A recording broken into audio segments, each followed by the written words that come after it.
देहरादून उत्तराखंड के आसन wetland conservation reserve Ramsar site के निकट अवैध स्टोन क्रेशरों के संचालन को लेकर मां यमुना रक्षक संघ ने तीखी आपत्ति जताई। संघ ने 18 जनवरी 2026 को उप जिलाधिकारी विकास नगर के माध्यम से जिलाधिकारी देहरादून को एक विस्तृत ज्ञापन सौंपा, जिसमें तत्काल कार्रवाई की मांग की गई है। साथ ही प्रधानमंत्री शिकायत पोर्टल पर शिकायत दर्ज कराई गई है और राष्ट्रीय हरित क्रांति अधिकरण एनजीटी को ईमेल के जरिए मामला पहुंचाया गया है। साथ ही ज्ञापन में उठाए गए प्रमुख मुद्दे स्थान और उल्लंघन तहसील विकास नगर के ग्राम ढकरानी में यमुना नदी के करीब 20 स्टोन क्रेशर अवैध रूप में संचालित हैं। ये आसन झील से मात्र 4 या 5 किलोमीटर की दूरी पर है, जबकि एनजीटी के आदेशों के अनुसार रामसर साइट की 10 किलोमीटर हवाई परिधि में खनन एवं क्रशर जैसी गतिविधियों पर पूर्णतः प्रतिबंधित है। पर्यावरण नुकसान, सैकड़ों हरे फलदार वृक्षों मुख्यतः आम के पेड़ों की अवैध कटाई, सैकड़ों बीघा कृषि भूमि उजाड़ दी गई। धूल प्रदूषण से स्थानीय निवासियों, उत्तराखंड जल विद्युत निगम कॉलोनी में सांस की बीमारियों और आंखों में जलन, तेज शोर से स्कूली बच्चों के स्वास्थ्य पर बुरा प्रभाव। वहीं क्रशरों से निकलने वाला दूषित पानी बिना ट्रीटमेंट के खेतों में बहाया जा रहा है, जिससे फसलें नष्ट हो रही हैं और किसानों की आजीविका का खतरे में है। अन्य गंभीर खतरे, ओवरलोडेड ट्रकों से शक्ति नहर और पुलों को खतरा। उच्च न्यायालय में नैनीताल के आदेश के अनुसार भारी वाहनों का आवागमन, ट्रक आसन झील से महज 50 मीटर दूरी से गुजर रहे हैं, जिससे प्रवासी पक्षी, रूडी, सेल्डक, गैडवाल आदि वन्य जीवों और जल जीवों पर प्रतिकूल प्रभाव। रात्रि के में यमुना नदी से मशीनी खनन और जो उच्च न्यायालय के आदेशों की खुली अवहेलना है। साथ ही भेजे गए पत्र में सभी क्रशरों पर तत्काल रोक, दोषियों के खिलाफ सख्त कार्यवाही और एनजीटी उच्च न्यायालय के आदेशों का सख्ती से पालन कराना, संलग्न साक्ष्य, उच्च न्यायालय के पुल संबंधी आदेशों की प्रतियां, प्रभावित क्षेत्र की फोटोग्राफ्स, प्रतिलिपि मुख्य सचिव उत्तराखंड, प्रधान सचिव पर्यावरण एवं वन्य विभाग उत्तराखंड, प्रदूषण नियंत्रण बोर्ड, एनजीटी, पुलिस अधीक्षक देहरादून आदि को भेजी गई हैं। वहीं आपको बता दें कि वर्तमान स्थिति आसन कंजर्वेशन रिजर्व उत्तराखंड का पहला रामसर स्थल है, जो यमुना आसन नदी के संगम पर स्थित है और प्रवासी पक्षियों के लिए महत्वपूर्ण है। जनवरी 2026 में सोशल मीडिया, फेसबुक, इंस्टाग्राम व इसी क्षेत्र के अवैध क्रशरों के जाल, हजारों पेड़ों की कटाई और पर्यावरण क्षति की खबरें वायरल हुई थी। विकास नगर में 15 जनवरी 2026 को विभागीय टीम द्वारा 2 स्टोन क्रेशरों को निलंबित करने की कानूनी कार्रवाई की सूचना भी मिली है, लेकिन स्थानीय लोगों का दावा है कि अधिकांश क्रशर अब भी चल रहे हैं। साथ ही पूर्व में एनजीटी और उच्च न्यायालय ने पहले भी देहरादून क्षेत्र में अवैध खनन क्रशरों पर जुर्माना और जांच के आदेश दिए हैं, लेकिन आसन वेटलैंड के मामले में अभी तक कोई निर्णायक कार्रवाई नहीं देखी जा रही है। पर्यावरण प्रेमी और स्थानीय किसान प्रशासन से त्वरित हस्तक्षेप की उम्मीद कर रहे हैं, ताकि इस संवेदनशील परिस्थिति की तंत्र को अपूरणीय क्षति से बचाया जा सके।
अंकल, यहाँ पर अवैध खनन देखने को मिल रहा है, क्या कहना चाहेंगे इस बारे में? अवैध खनन हो रहा, हम भी धमकाते हैं हमारे खेतों में, जो हम जहाँ थारे खेत नहीं है, यहाँ कुछ नहीं है, भाग दो, ये तो जमुना का इलाका है। ऐसे ऐसे करके क्या नाम हम अपने वहाँ से भाग गया, वहाँ फिर ये अपने अपना ट्रैक्टर अपना ट्रैक्टर चलाए रहे, हमें कुछ भी नहीं देते। अच्छा, आपकी जमीन है यहाँ पर? हाँ जी, जमीन है हमारी। तो क्या नुकसान देखने को मिल रहा है जमीनों को? नुकसान देखने को, ऊपर से पानी आवा और जमीन कटो जा, जमीन बढ़ो जा जमुना। तो आपकी जमीन में कटाव हो रहा है? हाँ, कटाव लगा। तो ये जो जमुना से माल ला रहे हैं, चोरी करके ला रहे हैं क्या? ये चोरी करके ला रहे जी, कहीं भी कुछ नहीं है इनका, बिल्कुल खनन चोरी से चल रहा है, वो बहुत साल है ये चल रहा है। तो ये कहाँ डाल रहे हैं माल लाकर? कलेश्वर को डाल रहे जी। तो ये दिन रात किया जाता है काम? दिन रात चल रहे हैं कलेश्वर की। लगभग कितनी संख्या होगी ट्रैक्टरों की? कम से कम भी 300-400 ट्रैक्टर हैं जी। पूर्ण रूप से अवैध कार्य किया जा रहा है? हाँ, बिल्कुल किया जा रहा है। आपका नाम? मेरा नाम जाकिर हुसैन है। आप यहीं के निवासी हैं? यहीं के, जहाँ खड़ा, ये भी हमारी ज़मीन है जहाँ मैं खड़ा हूँ, ये नीचे। अच्छा, और ये ऊपर बरोबर में भी बहुत दुखी कर दिया उन लोगों ने हमें। तो आप क्या चाहते मांग हैं? करते हैं आप? हम ये काश्तकार हैं, किसान हैं। नहीं, क्या आप मांग करते हैं सरकार से? इन पर क्या कार्रवाई होनी चाहिए? इन पर कार्रवाई होनी चाहिए, ये बंद होना चाहिए। बोलिए, कितना नुकसान हो रहा है?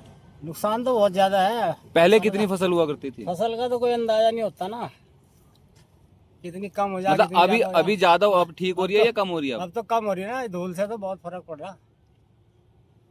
क्षेत्र में जितने भी स्टोन क्रेशर चल रहे हैं, एक तो मानक के विरुद्ध उन्होंने स्टॉक किए हुए हैं और बहुत भारी मात्रा में स्टॉक किए हुए हैं, क्या इसकी जानकारी है आपको? ये जो क्षेत्र में स्टोन क्रेशर स्थापित किए गए हैं, इनकी लगातार मॉनिटरिंग खनन विभाग के द्वारा की जाती है। और अभी बीच में जिलाधिकारी का एक आदेश आया है, जिसके क्रम में संयुक्त टीम के द्वारा इनका निरीक्षण किया जाना है और आगे उसकी तिथि तय होगी।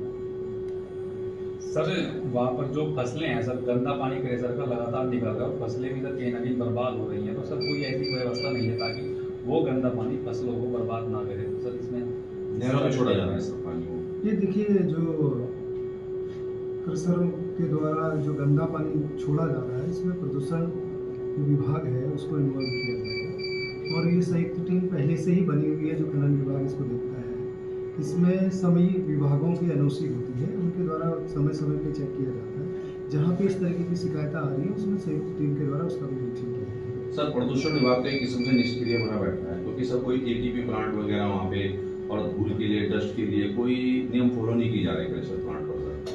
ये अभी आपके द्वारा पूछा गया था, तो इसमें यही हमारा कहना है कि जो संयुक्त एक टीम का गठन होगा, जिसमें पॉल्यूशन की टीम रहेगी, खनन की टीम रहेगी, जिला प्रशासन की टीम रहेगी, जिनमें मानकों का पालन किया जा रहा है नहीं, ये चेक किया जाएगा। उसके साथ साथ जो उनके द्वारा वहाँ पे मटेरियल रखा गया है, उसको की पैमाइश वगैरह की जाएगी, जिसमें अगर कहीं अनियमितता पाई जाती है तो जिसको संदर्भ जो नियम कानून है उसके खिलाफ खनन विभाग द्वारा कोई भी कार्रवाई की जाती है तो 4 दिन जो है बंद रहती है चीज़ें, फिर दोबारा से जो है अवैध तरीके से संचालित की जाती है। सर, उसमें क्या आगे कदम उठाया जाए? यह खनन विभाग और जो संयुक्त टीमें हैं, इनको निर्देशित किया गया है कि लगातार जो औचक रूप से जो निरीक्षण होते हैं, क्योंकि कई बार निरीक्षण के दौरान भी कुछ इकाइयाँ बंद होती है, तो औचक निरीक्षण इनमें किए जाने का प्रावधान है।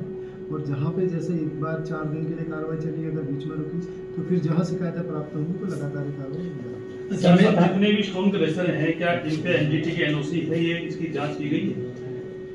एनजीटी कोर्ट कोई निर्णय देता है तो उसका अनुपालन। सर, आपके द्वारा भी क्या संज्ञान लिया जाएगा ये जो तमाम शिकायतें हैं?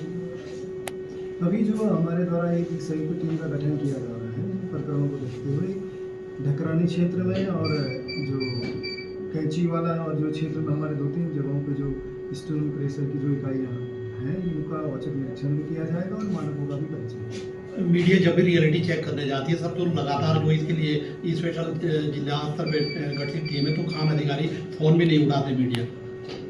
देखिए, अभी ये प्रकरण है, अभी जो जांच होगी तो उस दौरान इन चीज़ों का निस्तारण। सर, क्या क्रेशर जोन क्षेत्र है सर? ये जो क्षेत्र है हमारा, क्रेशर जोन को घोषित है? देखिए, ऐसा है, जो टीमों के द्वारा जो निरीक्षण किया जाता है उसमें कौन से मानकों का अनुपालन किया जाना है, ये सारी चीज़ें एनओसी लोगों के पास होती हैं और वो जो जिस विभाग का जो दायित्व है उसको वो चेक करता है। अगर कहीं भी कमी पाई जाती है तो उस पर कार्रवाई की जाती है। जब तक चेकिंग नहीं होगी तब तक ये पता नहीं चल पाएगा कि कौन आदमी गलत कर रहा है और कौन सा। अब आपके द्वारा सर क्या कार्रवाई की जाएगी? क्या अब ये संयुक्त टीम का गठन होना है, जो कितना समय लग जाएगा सर?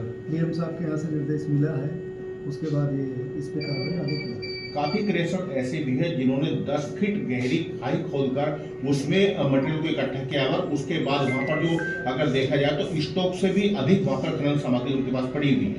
देखिए ये तो निरीक्षण का विषय है, जब तक चीज़ें निरीक्षण में नहीं आ जाती तब तक उसमें कितना समय लग पाएगा सर?